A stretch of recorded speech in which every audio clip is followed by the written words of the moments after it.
So between the story Frankenstein and this movie AI Intelligence, we do see some parallels and commonalities between themes and plots in the two.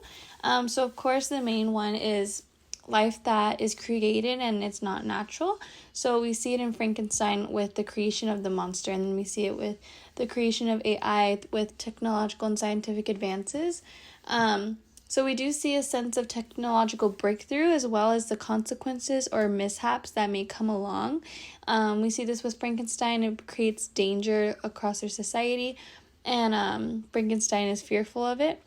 As well as in AI, we see the mishaps and danger that it can cause into natural human life.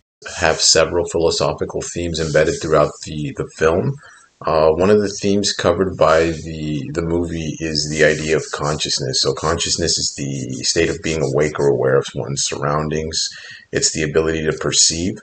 And so David is fully conscious, even though he is an artificially created being. He is fully aware of rejection and can understand rejection.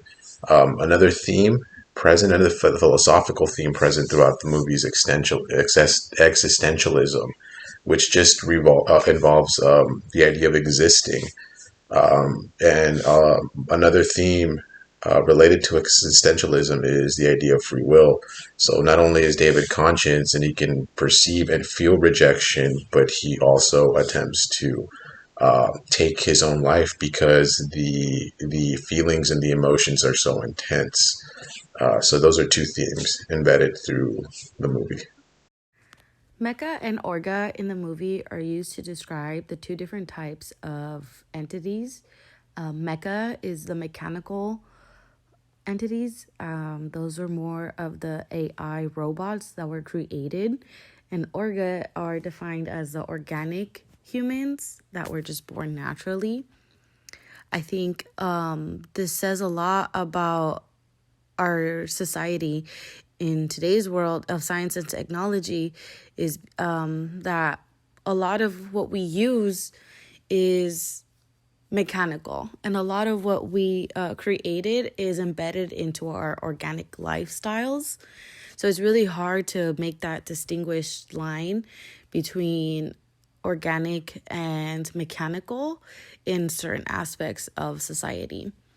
It was really interesting to see it in the movie because we can tell that people are so inclined to only use mechas and to replace humans, which we can see is not a good thing, because it doesn't really, although it can replace the human, like the physical aspect of the human, it doesn't, and we can train them to be emotional, it doesn't necessarily completely make someone new. We always know that they are programmed and it's not really real.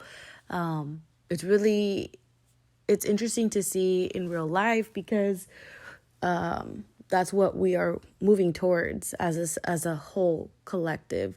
We are moving towards having more robots and machinery to aid in our lifestyles and to help us advance in civilization. But it's really difficult to tell when too much is too much, when we can draw that line, because everything that we use now in our world is technology based. If we learn anything else from the pandemic, is also that everything can be online. Everything in what we have seen in society is technically false, because the way time was working, the way money was working, the way actual working time, how we were utilizing that, all of that was changed to online. All of our instruction for students were changed online.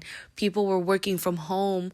All of our money, we were going cashless. So in a sense, yes, we are all technically orgas. We are all organic people, but we are moving towards the mecha area.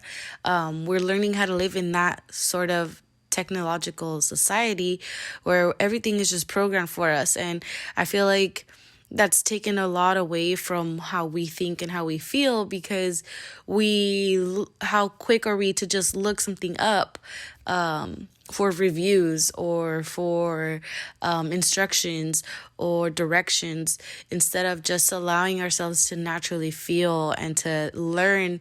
In a sense, we're so scared of doing things wrong and to appear a certain way that we'd much rather just have something else do it for us the right way and the fastest way and the most efficient way. But because we're so focused on that, we forget the actual human and organic aspect that we're living in. Why does David want to become a real human?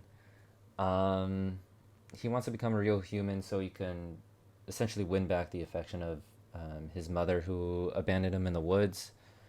So David, being a robot, being brought up in a full human household, there's going to be a set of challenges that he's going to have to overcome and be able to live through. Even though he's highly advanced, there's still going to be a hard way of him learning what is right, what is wrong, and what he's doing, if it is ultimately correct or not. And he had a hard time with this, as the brother was very, I don't want to say evil, but he was very mischievous, as a young boy usually is. And he was basically telling David some wrong things to do, such as cutting her hair. And so David felt like the brother was very comforting person, and he felt like he really did love him, so he took a liking to him. And so the mother read the book Pinocchio to both of them.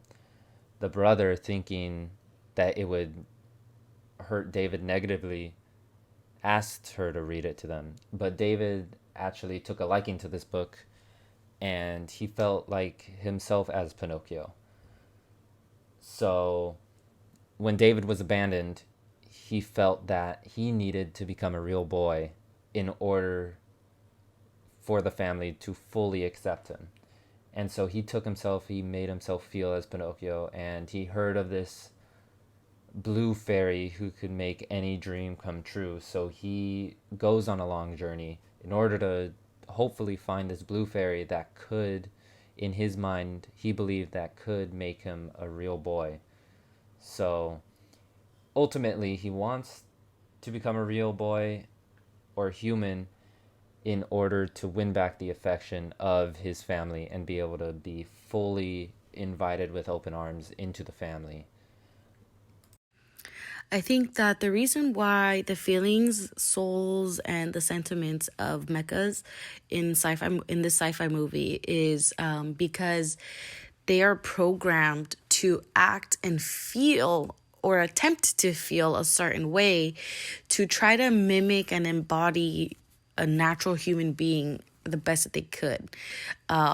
This is really interesting to see because they show all the physiological responses at the beginning of the movie, like what it is to fall in love. So like making their heart rate quicker, or dilating their pupils, like things like that, like physiological responses, and also attempting to feel a certain way is what's creating the illusion that we can use AI and the mechas to replace people. I think that's a lot of the big goal is to just forget that they're robots and to remember or to feel as if they are real. And the reason why that is so highlighted in this movie is because we want to feel like that they are feeling something towards us, because when we see a machine or a robot, we know, oh, it's a robot, it's a thing, it doesn't have feelings, so it's not real. So by them showing emotions and having their own soul, quote unquote, or sentiments, it really makes us believe that they are real and that we can just use them instead of creating natural people. I think this also directly ties to Frankenstein, because that is what the Dr. Frankenstein was trying to do. He was trying to revive his mom. That was his main purpose, is to find a way to bring his mom back to life. And so by him doing that, he gathered pieces of bodies from other corpses to try to see if he can make the physical aspect come to life, without realizing that this creature would have its own soul. He didn't think about that far into the sentiment aspect, and that it would have a mind of its own. I think when we try to control them, we try to mold them into a certain way without realizing that it could go a completely different route, and they could go their own way. It could have create its own feelings. I remember in the movie it said, just as they learn how to love, they can learn how to hate. So it's exactly that same analogy that was shown in Frankenstein. He was trying to make something loving and endearing, and he may have had a slightly good intention, quite a selfish intention of bringing his mom back to life, but it went the complete other way, and the creature learned how to hate him because he was so neglected. So I think that's a common theme that we saw in both movies. When the mom, threw the boy, the Mecha, into the woods, and the boy really wanted to cling on to his mom, but it's hard for us to draw that line to understand that, like, some of these feelings can be created, but can they be molded into something real?